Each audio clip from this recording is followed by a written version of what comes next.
ಈಗ ವೆಸ್ಟ್ ಬೆಂಗಾಲಲ್ಲಿ, ಬಿಹಾರಲ್ಲಿ ಏನು ಮಾಡಿದ್ದಾರೆ? ಯಾರು ಈ ಫುಡ್ ಆಕ್ಟ್ ಯಾರು ತಂದಿದ್ದು? ಮನಮೋಹನ್ ಸಿಂಗ್ ಅವರು ತಂದ್ರು. ಎಲ್ಲರಿಗೂ ಪಡಿತರ ಚೀಟಿ ಕೊಡಬೇಕು ಅಂತ ಹೇಳಿದ್ರು. ಅವರೇನು ಕಾನೂನು ಮಾಡಿಬಿಟ್ಟಿದ್ದಾರೆ, ಯಾರಿಗೆ ಮತದಾನ ಇಲ್ಲ ಆ ಫುಡ್ ಅನ್ನ ಕಿತ್ತಾಕ್ತೀವಿ ಅಂತೇಳಿ ಆದೇಶ ಕೊಟ್ಬಿಟ್ಟಿದ್ದಾರೆ. ಬಿಹಾರಲ್ಲೂ ಕೊಟ್ಟಿದ್ದಾರೆ. ನಿಮಗೆ ಬೇಕಾದ್ರೆ ಆದೇಶದ ಪ್ರತಿಯನ್ನು ಕೊಡ್ತೇವೆ. ಅದಕ್ಕೆ ನಾನು ಜನರಿಗೆ, ಯಾಕೆಂದ್ರೆ ನಾವು 5 ಗ್ಯಾರಂಟಿಗಳನ್ನು ಕೊಟ್ಟಿದ್ದೇವೆ.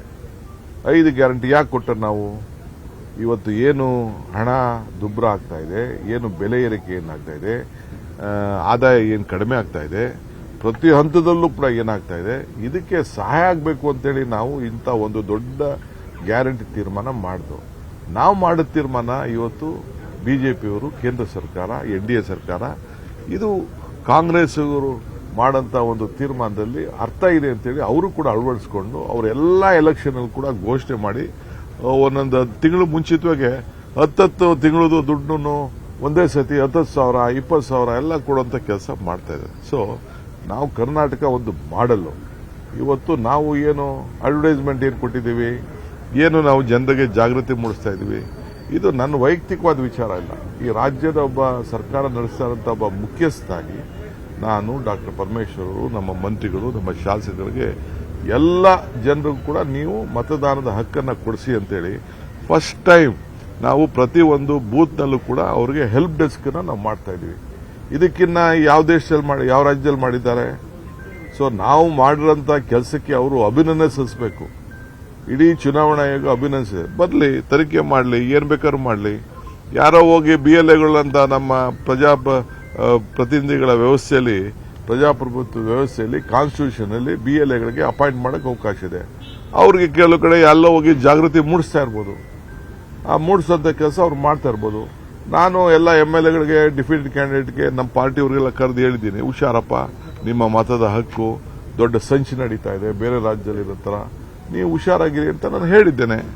ತಪ್ಪೇನಿದೆ ಅದು? ಇದು ನನ್ನ ಡ್ಯೂಟಿ ಅಲ್ವಾ? ನಿಮ್ಮ ಓಟ್ ಉಳಿಸುವಂತದ್ದು ಡ್ಯೂಟಿ ಅಲ್ವಾ? ನಿಮ್ ರಕ್ಷಣೆ ಮಾಡಬೇಕಾದಂತ ಡ್ಯೂಟಿ ಅಲ್ವಾ? ನಿಮ್ಗೇನು ನಾವು ಸರ್ಕಾರದ ಸೌಲಭ್ಯಗಳನ್ನು ಕೊಡ್ತಾ ಇದೀವಿ, ಬಡವರಿಗೆ ಅದನ್ನೆಲ್ಲ ಕೊಡಬೇಕಾದ ನಮ್ಮ ಡ್ಯೂಟಿ ಅಲ್ವಾ? ಇದ್ರ ಬಗ್ಗೆ ನಮ್ಮ ಆಲೋಚನೆ ಇದೆ. ಪಾಪ ಅವ್ರು ರಾಜಕಾರಣ ಮಾಡ್ತವ್ರೆ, ರಾಜಕಾರಣ ಮಾಡೋರಿಗೆ ಬೇಡನಕ್ಕಾಗ್ತದ? ಟೀಕೆ ಮಾಡ್ತಾ ಇದ್ದಾರೆ, ಟೀಕೆ ಮಾಡೋರಿಗೆ ಬೇಡನಕ್ಕಾಗ್ತದ? ಎಲಬಿಲ್ಲ ನಾಲಿಗೆ ಮಾಡಲಿ. ನಾನು ಹೇಳಿದ್ದೇನೆ ಹಿಂದೆ, ಟೀಕೆಗಳೆಲ್ಲ ಸಾಯ್ತವೆ, ನಮ್ಮ ಕೆಲಸಗಳು ಉಳಿತವೆ ಅಂತ. ಸೊ ಅವ್ರು ಮಾಡೋಂಥ ಟೀಕೆಗಳ ಸತ್ತೋಗ್ತವೆ, ನಾವು ಮಾಡೋಂಥ ಕೆಲಸ ಉಳಿತದೆ.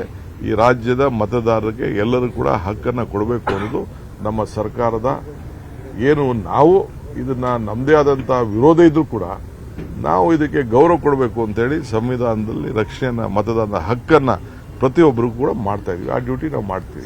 ಬಿಜೆಪಿ ಮತ್ತು ಕಾಂಗ್ರೆಸ್ ಅವರು ದೂರು ಕೊಟ್ಟಿದೆ ಸರ್ ಚುನಾವಣಾ ಆಯೋಗಕ್ಕೆ. ಅದಕ್ಕೆಲ್ಲ ಉತ್ತರ ಕೊಟ್ಟಿದ್ದೀನಿ. ಈಗ ಸ್ಥಗಿತ ಮಾಡಿ ಅಂತ ಒತ್ತಾಯ ಮಾಡ್ತಾ ಇದ್ದಾರೆ. ನಾನು ಪರಮೇಶ್ವರ್ ಅವರು, ಅದು ನಮ್ಮ ಡ್ಯೂಟಿ ಅಲ್ಲ. ನಾನು ಪರಮೇಶ್ವರ್ ಅವರು ಮತ್ತು ಆ ಭಾಗದ ಮಂತ್ರಿಗಳು ನಾವೆಲ್ಲ ಈಗ ಬೀದರ್ಗೆ ಹೋಗ್ತಾ ಇದೀವಿ. ಅನುಭವ ಮಂಟಪ, ಫಸ್ಟ್ ಅಲ್ಲಿ ಅನುಭವ ಮಂಟಪ ಇಡೀ ಪ್ರಪಂಚದಲ್ಲೇ ಮೊದಲನೇ ಅದು ಅನುಭವ ಮಂಟಪ ಬಸವಣ್ಣವರು ಮಾಡಿದಂತ ಅಲ್ಲಿಗೆ ಹೋಗ್ತಾ ಇದೀವಿ. ಅಲ್ಲಿ ಕೆಲವು ಗಂಟೆಗಳ ಸ್ಪೆಂಡ್ ಮಾಡ್ತಾ ಇದೀವಿ. ಅದಾದ ಮೇಲೆ ನಾವು ಹೋಗಿ ಗುಲ್ಬರ್ಗಾ ಡಿವಿಷನ್ನ ಮಳೆ ವಿಚಾರ ಏನಿದೆ, ಸಮಸ್ಯೆ ಏನು ವಿಚಾರ ಇದೆ ಆಲಿಸಿ ಅವರಿಗೆ ಮಾರ್ಗದರ್ಶನ ಕೊಡುವಂತ ಕೆಲಸ ಮಾಡ್ತಾ ಇದೀವಿ.